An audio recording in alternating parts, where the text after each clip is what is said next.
And so the episode begins with Nate actually working on a new weapon, which can actually help the Rangers in their battles. So Steel doesn't want to bother him, so he actually tried to keep himself busy.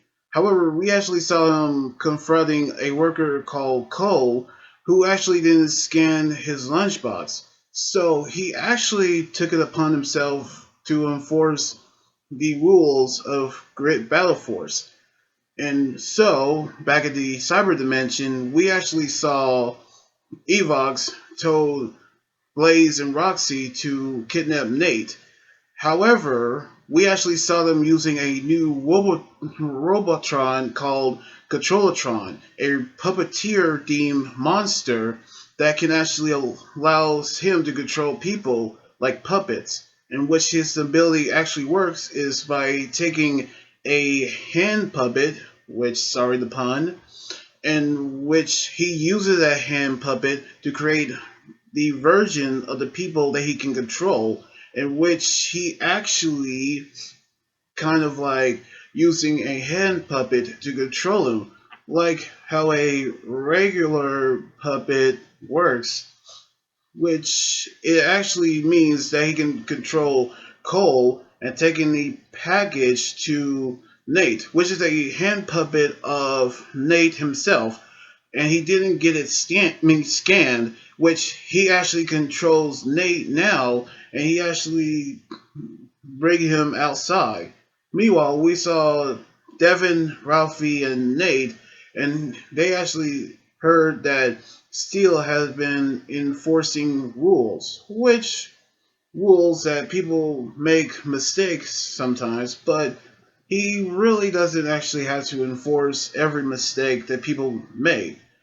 But we saw that the Controllatron is actually near with Nate, and he forcing Nate to morph and battle the others. While the Rangers morph as well, they actually have no choice but to fight Nate, in which they actually have no match against Nate while he's being controlled by Controllatron. And so we actually see how they retreated back to the cyber dimension where he's forced Nate to finishing up the project for Evos.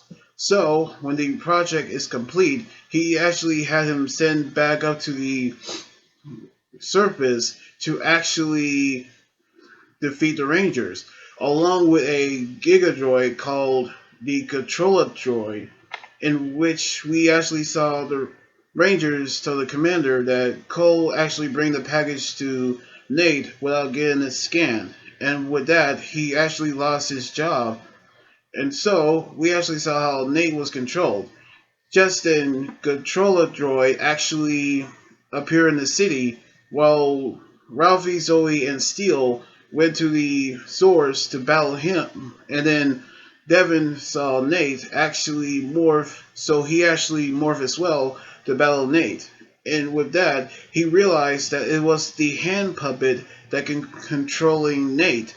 So we actually saw how Devin going to defeat the puppet that controlling him, and then he using his Beast X mode to actually defeat Controllatron. And so they actually went to their Zords to join the Rangers, and they using their Hyper Strike to defeat Controlladroid. But after the battle, Nate actually said that he has no memory of how he was controlled. A side effect after being free from the mind control, in which the same thing happened to Cole, in which they actually have made up with Cole, and he actually got his job back. Now, this is actually the episode where Rangers were forced to battle other Rangers when they're being controlled by a mind controlling monster, just like how Kevin was being controlled by a Nylog in Power Rangers Samurai.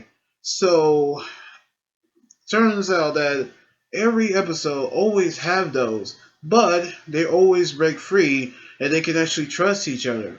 Which, not gonna lie, they actually have no choice. But I'm actually glad that that's the end of the mind control episode. So I cannot wait to see the new weapon that's going to come out soon on the next episode next weekend. So anyway, like this video, subscribe for more, and comment what you think about the episode. You guys can also follow me on Twitter, Instagram, Tumblr, and my Facebook page. Until then, this anime guy during here saying sign out. Laters.